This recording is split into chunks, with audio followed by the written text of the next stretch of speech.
everyone, Andrew J. Magnuson with the AJM band. Today I thought I would show you just a little bit of my guitar collection. Now, I don't collect guitars to hang on walls. If I purchase a guitar or have kept a guitar, it's because it either has sentimental value to me or because I simply like playing it. So with that in mind, they're not all expensive, and I have some that stay at home and get played around here or maybe get used in the studio. And I have some that are strictly for the road. They're going to get beat up and I don't worry about it. So with that in mind, let's get started. We're going to start first with my very first guitar. This I got when I was 10 years old for Christmas. Mom and Dad bought it for me. It's a Sears and Roebuck Special. I believe it was made by Teisco, which was the Taiwan Instrument Electric Sound Company or something like that. It was made in Taiwan. It pretty much is unplayable now. Its action is terrible, the sound is terrible, and I think it probably cost all of $60 when it was new. However, it was my first, so it's still in my possession just for sentimental purposes. Alright, let's move on. The one I want to talk about is this Flying V. This was my first real guitar. I got this when I was 16 years old. I saved up money working after school for it. I went down and bought it brand new, and it's probably would have been very collectible today except for one thing. If you notice, it's got a beautiful quilted maple top on it. Like the Les Pauls, Gibson has a tendency to putting a thin piece of maple cap on top of a mahogany body, and the binding covers it. This one, though, I bought this back in '83, and of the day Van Halen was real big with his big die bombs. So I wanted a Floyd Rose tremolo on it, just like Van Halen had. Unfortunately, having the routing cut for that be put in and having them cut it up here to put the lock on to make all that work has probably completely devalued this guitar, where the top alone would have made it very valuable today. Oh well, I was 16. What are you going to do? Alright, let's talk about this one. This was my first real Les Paul. And I bought it used very inexpensively. And it didn't occur to me when I bought it that it might be something unusual. And it turns out it's gained a little value now. At first you look at it and you think, oh, it's a standard Black Beauty custom, but it's really not. If you look closer, you will see it's actually a walnut finish. It's black walnut. It has a fine-tuned bridge, and all the inlays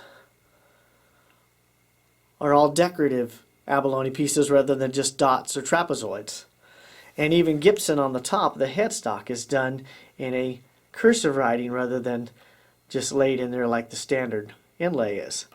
So it's an artisan model. They built it in '79 through about '81 or '82. This is a '79 model, and it's it plays very, very well. Unfortunately, it weighs a ton. It's almost a 12-pound guitar, so it doesn't get played too much live. Here's one I play most often. It's really become my go-to guitar live. This is just a Les Paul Studio, late model, painted in gold. The guy I bought it from actually had put some clear on it because it was originally a matte finish. He made it shiny, and I appreciated that. They also refinished the back to look mahogany. It only weighs in around 7 pounds. Sounds fantastic. I did change the pickups. I have a real preference in pickups. I like the Gibson in my bridge. I like their 498T. It's just, to me, it's a great combination of high output but still has great tone. I just love that pickup. I put it in a lot of my Les Pauls. Anyway, you'll notice this one I also put what they call the robot tuner on it. Now the robot tuner is pretty cool. It will actually, you just strum the guitar and it tunes it for you.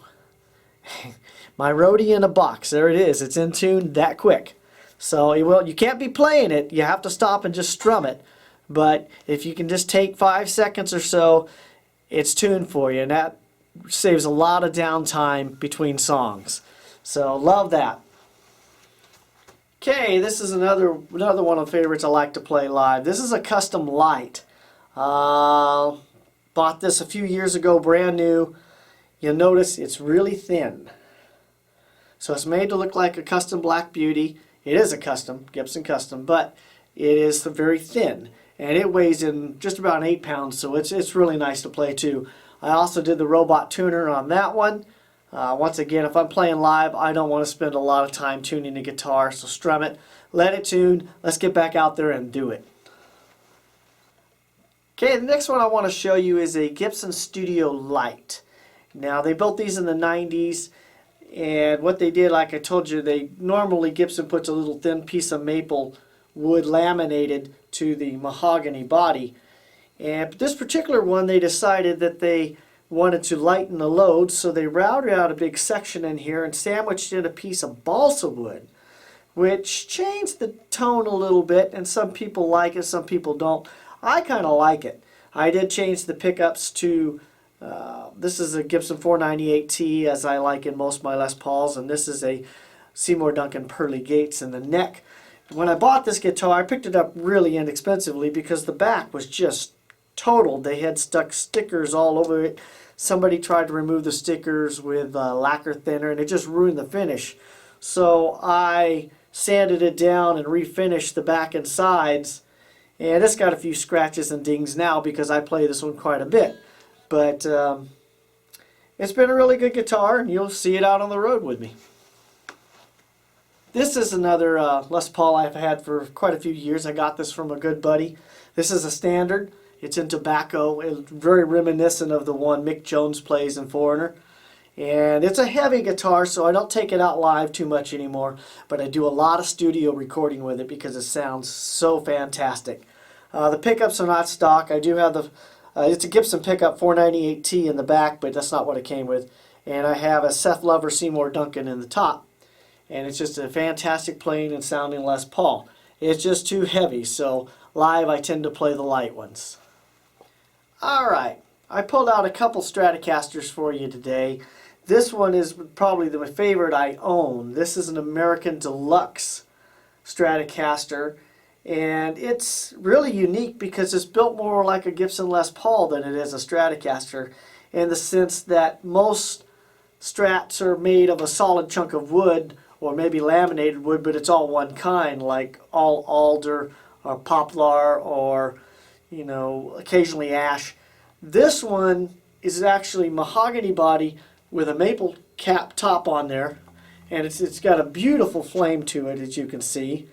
And it plays as well as it sounds. It has an ebony fretboard instead of rosewood, which is a Les Paul thing. A roller nut, which I don't know if you can see, but it actually has little rollers so the strings will float over them. And the pickups were very special. This was, I think they called this a DH1, and these were cobalts. You can push the button to shift it in and out of phase. It's an amazing playing guitar. I used to play it live quite a bit till I was in Visalia one night and it got knocked off the stand and got a ding, and I said no more. So the next one I'm going to show you is actually a replica I built to simulate this one. Alright, this is my go-to Stratocaster, and it's started life as nothing fancy. It's a made in Mexico standard Strat, but I did some mods to it. I wanted it to sound closer and play closer to my fancy one I showed you. So I put a Goto bridge on there. Pickup is a DH1, it's the same pickup that's in my fancier Strat. And then these DiMarzios were as close as I could find to the Cobalts. And what else did we do? Oh, we did put the robot tuner on this one so it tunes very quickly. And basically, I take it out and play it. And if it's gotten pretty scratched and beat up, and that's okay. It was not expensive, and if it dies a sudden death, we will buy another one, take off all the good parts, and put them on that. So, but I play this a lot. This is out there at pretty much every show. Okay, this is the only Telecaster I actually own. It's not a Fender, but a G&L, and it's not even an expensive one. This is one that was made overseas. I forgot where, Korea or Japan, I think. Any rate, I bought it because it was one of the best sounding guitars I ever heard. Just from the moment I strummed it, acoustically I could hear that it was a fantastic piece of wood. It's actually ash. and somebody had already put the pickup, changed it to a Seymour Duncan Little 59, the thing sounds and plays fantastic. And it's one of the most inexpensive guitars I've ever bought. Just the same, you'll see me playing it because it plays so well. Okay, next one I have for you, this is a Paul Reed Smith. It's a beautiful flame maple top, done like a Les Paul with a maple top, mahogany body, beautiful, beautiful figured maple, done in an orange salmon color. It's really a nice guitar. This is a CE22. I don't play it a lot out there because I don't want to bang the top up, but you will, like some certain shows, I will take it out and play it. So, alright, this one I'm going to show you is the only acoustic I pulled out today to show you. And the reason I picked this one was because I used it on the new album, The Hard Way. I used it on Pretend Girlfriend. I used it on Pictures of You. And you can hear it in the background. And I picked this because it's got a very unique sound. Now the wood on this is koa. This is, like I said, this is an Ovation. They do plastic backs, beautiful hard tops, and they have a very distinct sound. They sound a little different than your standard acoustic guitar. If you think of Bon Jovi's Wanted Dead or Alive, that whole opening piece, that's an Ovation. It's very distinct. So they have built-in electronics. You plug them in and play it like an electric. And like I say, they have just a beautiful sound, but unique. And you'll hear it on The Hard Way. Well, that's all I got for you today. Thanks for joining me. Appreciate it. We will see you soon. I think in the future we'll go through the studio. We'll show you our equipment and the recording process we do. I'll take you through some amplifiers that we use to get a particular sound. And we got lots more coming up for you.